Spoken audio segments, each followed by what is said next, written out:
Hi, I'm Claire. I planned my sister's entire wedding, paid for most of it, and on the day she walked down the aisle, I found out I'd been seated in the back row with the distant cousins and college acquaintances nobody actually remembered inviting. My sister smiled when she passed me. Not the warm kind. The kind that says, "You're here, and I'd like you to stay quiet about it." That was the moment I realized this wasn't an oversight. It was a message. And I'd been receiving it for years without reading it correctly. Want to know what happened next? Keep watching. The morning of the wedding, I woke up at 5:30 in a Hampton Inn off the highway outside Nashville because the bridal suite at the venue had been reserved for immediate family. I had driven 7 hours from Charlotte. I had paid the florist deposit 3 months ago. I had taste tested 4 different cake flavors over a Saturday afternoon in February so my sister could have the lemon elderflower she'd seen on Pinterest. I was not, apparently, immediate family enough for the suite. I told myself it didn't matter. I put on the sage green bridesmaid dress that had been tailored twice at my own expense, curled my hair in the bathroom mirror under fluorescent light, and drove to the venue by 7. The grounds were beautiful. Rolling Tennessee hills, a white barn with string lights still glowing from the rehearsal night before, flower arrangements I recognized because I had approved every single one of them in a Google Doc my sister never once commented on. She just sent hearts. I did the work and she sent hearts. My mother was already there when I arrived, standing near the entrance in a champagne dress that probably cost more than my car payment. She looked at me the way she always did, like I was a pleasant surprise she hadn't quite expected to show up. "You look nice," she said. I thanked her and asked where I should go. "Oh, just follow the coordinator," she said, already turning back toward the bridesmaids clustered near the barn door. The coordinator was a woman named Bev, efficient and kind, who handed me a laminated schedule and a small card with my seat assignment. Table 11. I looked at the card. Then I looked up at the tent layout posted near the entrance. Table 11 was in the far back corner, separated from the main family tables by a full row of rented folding chairs. I stood there long enough that Bev tilted her head. "Is everything okay?" I said yes. I smiled, and I walked to my seat like I was supposed to. The ceremony was lovely. My sister was beautiful. Her dress was the one she'd tried on at a boutique in Atlanta, the one I'd driven her to because our mother had a conflict that day. I remembered sitting in that plush chair outside the fitting room, watching her twirl in the mirror, her face lit up like something private and joyful, and thinking, this is worth it. I had meant it then. She walked down the aisle, and when she passed row 11, where I sat with my hands folded in my lap, she glanced at me. Not a nod, not a mouthed thank you. Just a glance. The kind you give a stranger who happens to be standing where you need to walk. Her new husband, a man named Derek, who sold commercial real estate and owned 2 dogs I had dog-sat twice, cried a little at the altar. Their vows were about adventure and choosing each other every day. The officiant told a story about how they met. He did not mention me. Nobody did. At the reception, I found my actual seat between a college roommate of Derek's who lived in Boise and hadn't seen him in 4 years, and an elderly woman who turned out to be Derek's great-aunt Meredith, who was lovely but hard of hearing, and mostly wanted to talk about her late husband's coin collection. I ate the chicken I hadn't chosen from the menu because my sister had handled that part herself and hadn't thought to ask. I drank water because the table wine had run out, and the server didn't loop back to us for 20 minutes. I did not cry. I was too busy doing math in my head. Florist deposit, $2,300. Bridal shower venue and catering, $1,800. Dress alterations twice, $260. Engagement party supplies, $412. Wedding gift, $500 cash in an envelope that I had handed to my mother personally because I didn't trust the gift table. Bachelorette weekend in Savannah, which I had organized and mostly bankrolled because 2 of the bridesmaids were graduate students who kept apologizing about their budgets. That one alone had been $1,100 by the end. By the time the cake was cut, I had the number in my head with a clarity that surprised me. $6,370.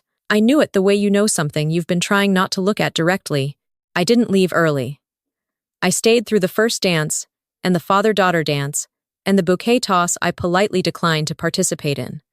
I clapped at the right moments. I refilled my water glass.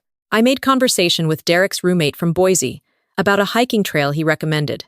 And when my sister was finally swept onto the dance floor by a group of her sorority friends, I slipped out a side door into the cool evening air and stood next to a hedge for a few minutes, just breathing. My phone had 3 unread texts. One from a friend asking how the wedding was going, one from my bank, a low balance alert, and one from my mother, sent 20 minutes ago, that read simply, "Isn't this beautiful? She's so happy." I stared at that last one. Then I typed back, "Yes." And I meant it, in a way. She was happy. That part was true. What wasn't true was that I was supposed to pretend the cost of her happiness had been evenly distributed. I drove back to the Hampton Inn and sat on the edge of the bed, still in my bridesmaid dress. I opened the Notes app on my phone and typed one line, "This is not the first time." Then I started writing underneath it, because it wasn't. The wedding was just the most visible version of a pattern I had been excusing for years. 6 years ago, when our father had his first health scare, I was the one who drove 4 hours to be at the hospital. My sister sent a card. When our mother's basement flooded the following spring, I took a week off work to help gut the drywall. My sister called twice from Boston, where she was living with a boyfriend at the time, and said things like that sound so stressful, I wish I could be there. When Grandma needed someone to sort through her estate after she passed, I flew to Ohio. My sister said she was between jobs and couldn't afford the flight. I didn't ask who paid for her bachelorette. I already knew. I put my phone down and walked to the bathroom, washed my face, changed into sweatpants, and sat back down at the small hotel desk with my laptop open. I wasn't going to sleep. I knew that much. So I did something I probably should have done a long time ago. I opened my credit report. I hadn't looked at it in about 14 months. Life gets busy, and you tell yourself you'll check it next quarter, and then next quarter comes and goes. I typed in my information and waited for the page to load. There were 4 accounts I didn't recognize. I read that sentence back in my own head twice. 4. I leaned forward and read through them carefully, the way you read something when part of you is hoping it says something different than what it says. A retail credit card opened 2 years ago, a personal loan from a financing platform I had never used, a second retail card from a home goods store, and a secured credit line through a small regional bank I had never had an account with. The addresses on all 4 were not mine. One had my parents' house listed. One had an apartment address I didn't recognize in Nashville. The phone number attached to 2 of them was not mine. I stared at the last 4 digits. I didn't recognize it immediately, but I had a feeling I would once I looked. I opened my contacts and searched. It took less than 30 seconds. It was my sister's number.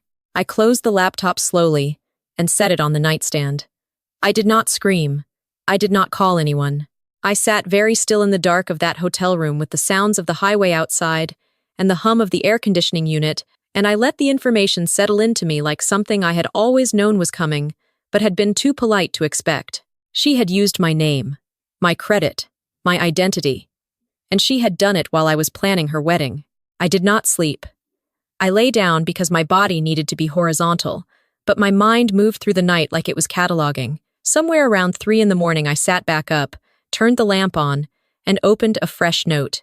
At the top I typed 4 words. I need to look. Not because I wanted to, but because now I understood that not looking had been the thing that made all of this possible. By 6:30 the next morning I was dressed, and sitting at that desk again with coffee from the lobby and a legal pad I had found in the desk drawer. I started pulling every document I could access from my phone. Bank statements, email receipts, the Google Doc from wedding planning, Venmo history. I was methodical in a way that felt unfamiliar and necessary at the same time. An hour in, my inbox pinged. A credit monitoring alert I had apparently signed up for and forgotten. New inquiry on your credit file. Lender, a mortgage company in Nashville. I read it once, then again. A mortgage inquiry.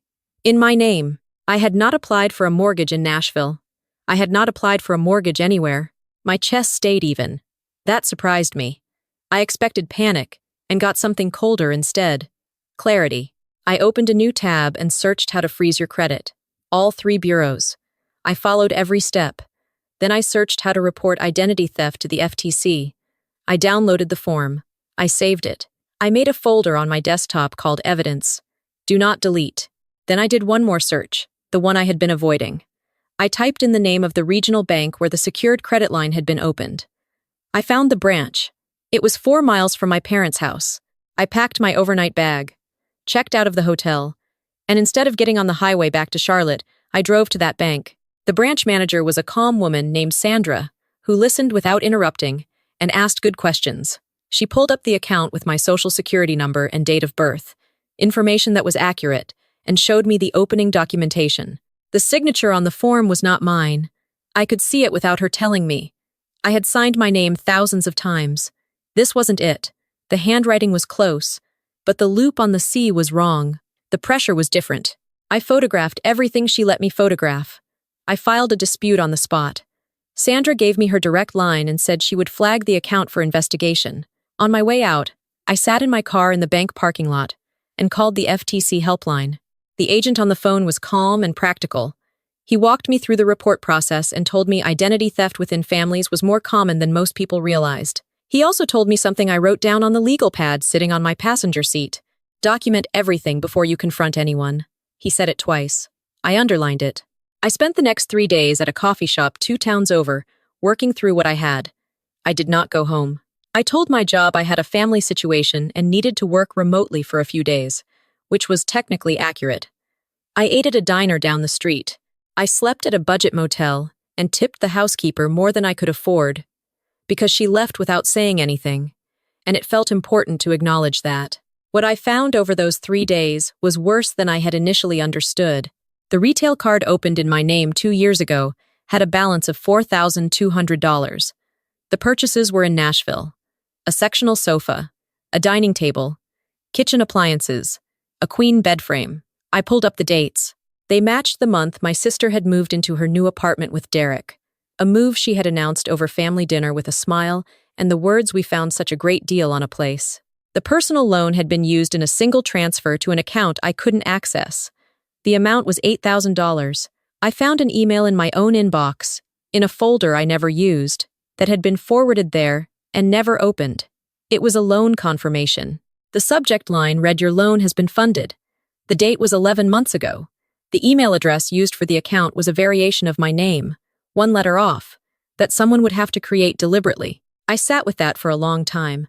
11 months ago, I had been helping organize my sister's engagement party.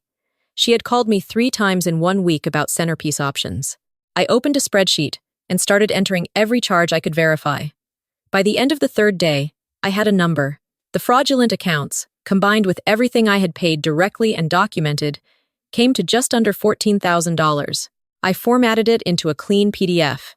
At the bottom, in plain text, I typed 1 line. I have copies of everything. I did not send it to anyone. Not yet. There was one more thing I needed to do. I called my cousin Marcus, who was the only person in our family I had ever trusted with something true. He was quiet on the phone when I explained what I'd found. He didn't say he was surprised. That told me something. I asked him what he knew. He took a breath and told me. Apparently, there had been a conversation at Christmas. One I hadn't been at because I had been visiting a friend in Portland that year, and the timing hadn't worked out. My mother and sister had discussed finances. Marcus didn't know the specifics, but he knew my name had come up, and not in a way that suggested they were worried about me. He said it more carefully than that. He said it sounded like they were talking about what was available. Available. I wrote that word down. He asked if I needed him to say anything to someone. I said not yet, but possibly. He said he'd back me up. I believed him. I drove home to Charlotte on a Thursday afternoon. I stopped at a notary on the way and had 3 documents certified. That evening I printed everything, organized it into a binder by category, and sat at my kitchen table for a while before I opened my messages. My sister had texted twice since the wedding, once to say she and Derek had landed safely in Italy, once to share a photo of the Amalfi Coast with the caption "Paradise." I had not responded to either. I typed out a message now. "When you're back, I need to sit down with you. I'm not angry, but I have something to show you." She responded 4 hours later. "Of course. So glad you were there. Let's do brunch when we're home." The ease of that response sat in my stomach like something wrong. 2 weeks later, I drove to Nashville. Not because they lived there, but because my mother did, and I had decided I needed to do this in person, at her table, with everything in front of us. My sister and Derek had gotten back from Italy on a Sunday, and were staying with my mother for a few days before heading back to their apartment. It was a Tuesday evening when I pulled into the driveway. The house looked the same. It always looked the same. Azaleas along the front path, welcome mat that said "Home is where the heart is," wind chime on the porch I had given my mother for Christmas 4 years ago, still there, still turning in the breeze. I knocked once and let myself in. My mother was in the kitchen. My sister was on the couch with a glass of wine and a throw blanket, looking like someone whose life was going exactly as planned. She looked up and smiled. "Hey, you didn't say you were coming tonight." I said I had something to take care of. I set the binder on the coffee table and sat down in the armchair across from her. My mother came in from the kitchen with a dish towel in her hands, and her face already shifting into something cautious. I opened the binder. I didn't raise my voice. I didn't need to. I walked through it the way I had practiced it in my car on the drive over. Account 1. The retail card, opened in my name. Month of your move, balance $4,200. I set the page on the table and slid it toward her. Account 2. Personal loan, $8,000, transferred 11 months ago. Account 3. The home goods card. Account 4. The credit inquiry for a mortgage in Nashville I never authorized. My sister had gone still. My mother hadn't sat down. I placed the bank's dispute documentation next to the account pages. I placed the FTC report number on top of that. And then I placed the printed copy of my notarized signature, the real one, next to the opening documents with the forged one. I looked at my sister. "I have 3 days of documentation here," I said. "I have filed reports with the FTC and with the bank. I have a notarized comparison of signatures. And I have a call with a consumer protection attorney scheduled for Friday." My sister opened her mouth. "Claire, this is a misunderstanding," she said. Her voice was even, but her hands were not. I shook my head once. "It isn't," I said. "I know what my signature looks like. I know I didn't apply for a loan 11 months ago. I know the address on 2 of these accounts is this house." My mother sat down. She said my name the way she always said it when she wanted me to soften. I turned to her. "I also have a spreadsheet," I said, "of every dollar I have paid toward this family in the past 4 years. The wedding costs, the engagement party, Grandma's estate, the basement flood, the hospital visits. 6 years of being the one who shows up and pays and doesn't ask for anything back. That's fine," I told her. "I didn't do those things to be repaid. I did them because I thought it was love." I paused. "But I will not absorb theft," I said. "That is different." Silence. The wind chime on the porch moved. Somewhere outside, a car passed. My sister said, quietly, that she had only needed it for a few months, that she had planned to pay it back, that things with Derek's business had been slower than expected at first, and she hadn't wanted to ask. "So you took," I said. She looked at the floor. I closed the binder. I picked it up and held it in my lap. "I'm not here to destroy anything," I said. "I'm here because you need to understand that I know, and because going forward, if one more account is opened in my name, if one more inquiry appears that I didn't authorize, I will hand this binder to the attorney on Friday and tell her to proceed." My mother asked if I was really going to do this to the family. I looked at her for a long time before I answered. "I didn't do this to the family," I said. "I just documented what the family did to me." I stood up, straightened my jacket, and I looked at my sister one more time. Because there had been a version of us that was real once. 2 kids sharing a bedroom, trading books, staying up past midnight eating cereal and watching bad TV. I wanted her to know that I remembered that version, that it hadn't been nothing. But I also needed her to know that I was not that version of myself anymore. The one who absorbed, the one who smoothed things over, the one who sat at table 11 in the back of a tent and clapped at the right moments and called it love. I walked to the door, and at the threshold I turned back once. "I genuinely hope things go well for you," I said to my sister. "I mean that. I'm just not available to fund it anymore." I drove home to Charlotte that night with the windows cracked and nothing on the radio. Somewhere in the mountains outside Asheville, the road curved wide and the sky opened up above the tree line, clear and enormous and full of stars, the kind of sky that doesn't care about any of it. I drove through it at 65 miles an hour and felt something in my chest loosen for the first time in years. 3 weeks later, I signed a lease on a smaller apartment, not because I had to, but because the old one was too large for someone living alone, and I had been paying for space I was keeping ready for other people's comfort. The new place had a south-facing window and a good coffee shop 2 blocks away, and no guest room. Marcus texted me the weekend I moved in to ask how it was going. I told him it was quiet. He said good quiet or bad quiet. I told him the kind where you can hear yourself think. He said he'd come visit sometime, and I told him he was welcome, genuinely. I closed the fraudulent accounts. The bank completed its investigation and discharged the disputed balance after I provided my documentation. The personal loan dispute was still processing, but the FTC case was open. My attorney had been clear that the outcome would likely depend on whether my sister chose to cooperate or complicate things. I had not spoken to my sister since the Tuesday in Nashville. My mother had sent one message, formal and careful, saying she hoped we could find a way to move forward as a family. I had not answered it yet. I wasn't sure I needed to. One evening, I was unpacking the last of my kitchen boxes when I found a small framed photo I had forgotten I owned. It was from years ago, me and my sister at a state fair somewhere in the Midwest, both of us eating funnel cake, squinting into the sun. We both looked younger than I remembered being. She was laughing at something out of frame. I was looking at the camera. I held it for a while.